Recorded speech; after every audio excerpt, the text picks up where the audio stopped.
So hello friends, welcome back, and in this video we are gonna see lecture 1 of dynamic programming. So in the further lecture we will just name it as DP rather than dynamic programming. So starting with a very famous quote, those who cannot remember their past are condemned to repeat it, which means that if you have seen anything then and if you have worked on it, so if you see a bigger thing, and in that bigger thing, if you know that, okay, the smaller part I have already seen, so don't work on the smaller part from scratch. Rather, work on the remaining part. Now, to explain that, I will show you a image. In that, you have to count the number of circles. And for that, I will give you a few seconds. So, are you ready? So, here's the image. How many number of circles are there? Your answer is 5. Sorry, your answer is 6, because you check that, okay, 1 2 3 4 5 and 6. Now I will show you another figure. In that figure you need to find out number of circles in a blink of an eye. So are you ready for that? Okay, how many number of circles are there? It's 7. So when I said that in a blink of an eye, what you did, you knew the answer for this part, which was I already showed you, which was 6. Then you just saw that, okay, Rn added only one circle in this, so you added 6 to 1 to get your answer as 7.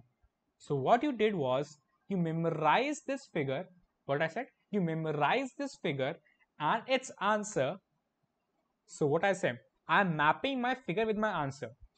That's the same thing we do in DP, which means that for a particular problem, I memorize its answer, which means to represent the problem, it might be its index, it might be its A of I, which means value, and answer might be anything.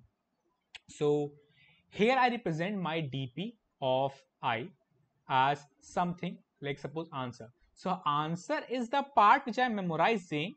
This I is my image for which this is the answer, and DP, which means the, see, for us memory is our brain. For PC, like in CS, or you can say in computers, memory is what? Storage. Storage is what? Like we store in form of an array, vectors, sets, like these all, right? So for that, it is storing in the form of an array or a vector. So yeah, now you can relate actually how DP works in our brain. See, we are actually working on DP, right? So like, won't it be awesome that our PCs also work on DP? So to make it life easier, yeah. Now the big part comes here, where to apply DP, right? So there are two varieties of problems where you will apply DP. First one is optimal substructure, which are having the property of optimal substructure, and the second one is overlapping subproblems. Now you might ask, okay, what is optimal substructure?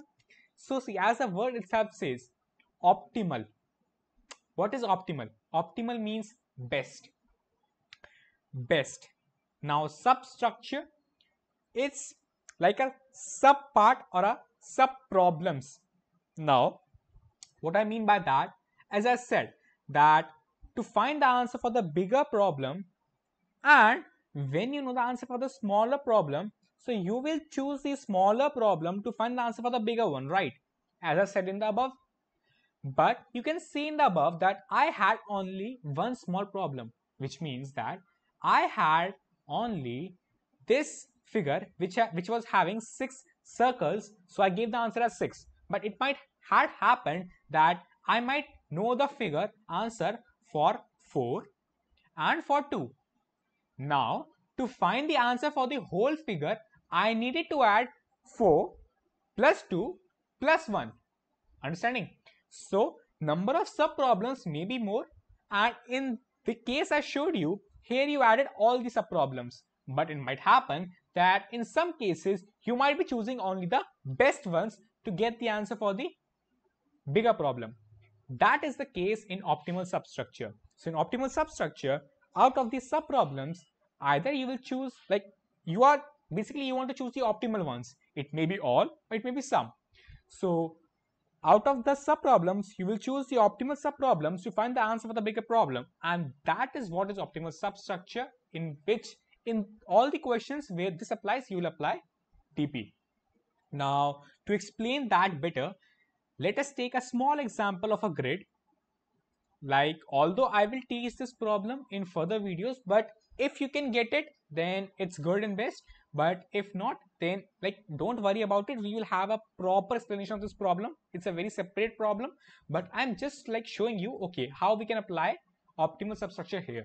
So if I am standing here and if I want to reach here, like its source and its destination, then and I'm allowed to move only right and down, then I can move like this, or what I can do, I can move like this, right? These are two ways I can go from this.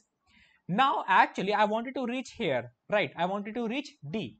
So either I can arrive from above or I can arrive from left. So I will store my answer in here. I will store my answer in here. Now from these two answers, I will check what is the optimal one to arrive to the location. That is what is case in optimal substructure. Now, like I'm again saying, if you are not able to understand this right now, it's very fine. You are just able to, like, I'm pretty sure that you would be just able to understand the example, this one of circles, number of circles or number of coins, you can say. But yeah, that is optimal substructure. Now, what is overlapping subproblems?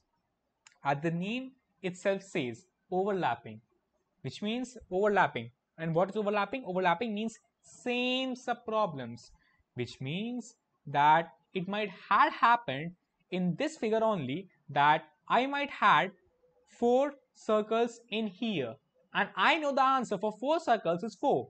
So I will just add 4 and 4 twice, which means that I will not compute the answer for 4 again if I had it repeated. Now, to explain that better, we have the famous sequence which is called the Fibonacci sequence. In the next video, I will explain it properly, but for now, let's have an intuition for that. What is overlapping subproblem?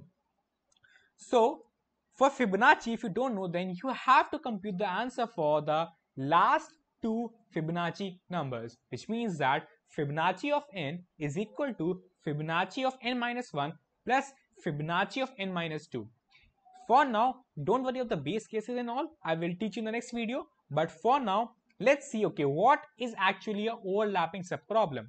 So to find out the Fibonacci of 5, let's take a small example. Let's take n as 5. So it will be what? Fibonacci of 4 plus Fibonacci of 3. So you need to find out the answer for Fibonacci of 4 and Fibonacci of 3. For Fibonacci of 4, you need to find out the answer again for Fibonacci of 3 and Fibonacci of 2. For 2, you will again find the answer for 1 and 0 and so on, as you can see in the, like as I showed you in the form of a tree. Now let's now understand that, okay, I know the answer for Fibonacci of 0 because I can't go below that. I know the answer for Fibonacci of 1, which is actually for f of 0 it is 0, which means Fibonacci of 0 is 0 and Fibonacci of 1 is 1. I am letting that I know this answer. Now if I know it is 0, if I know it is 1, then for f of 2, what will be the answer? It will be 1 only, right? For f of 1, I already know because it's a base case. Now, in next video, I will clearly make sure that what is base case and all. But for now that you know that, okay, it's the answer. Now, for f of 3, I will find out, okay, what's the answer? So, it will be f of 2 plus f of 1, which means 1 plus 1, which means it is 2. Now, if I want to compute f of 4, so I needed f of 3, which is right here. And then you will ask, okay, Aaron, I am not having f of 2. But in brain, you might be thinking, okay, Aaron, I actually know f of 2 because I computed earlier. But for PCs, like in this, it will again find out f of 1 and f of 0. So, as you can see that this part is repeating right here. And not only this, but also f of 3, f of 3 is also repeating. That shows us that subproblems, because see, for f of 5 it's a bigger problem and f of 4 and f of 3 are the subproblems. So the subproblems are also repeating in that, and to see that repeated part, you need to store that part in your memory. You had it repeated because you can see in the figure, but for PCs they have no, like, if you will not memorize them, they will compute it again. So you have to get reduced from that recomputation, so you will store that. So yeah, that's all where you will apply DB, which means that where you will have optimal substructure and overlapping subproblem part. In the next videos, we will properly see the Fibonacci example and other examples as well to understand, okay, what, in what form it computes, in what form it finds the answer, in what form we store the answer, in what form we memorize the answer.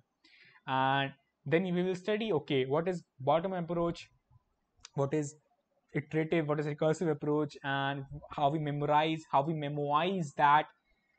So yeah, I hope that you guys have understood what is the problem with simple recursion which we do, and what is overlapping subproblem, what is optimal substructure, where we can use it, where we have these two properties, like we have these two properties in a problem, then anywhere we can use it.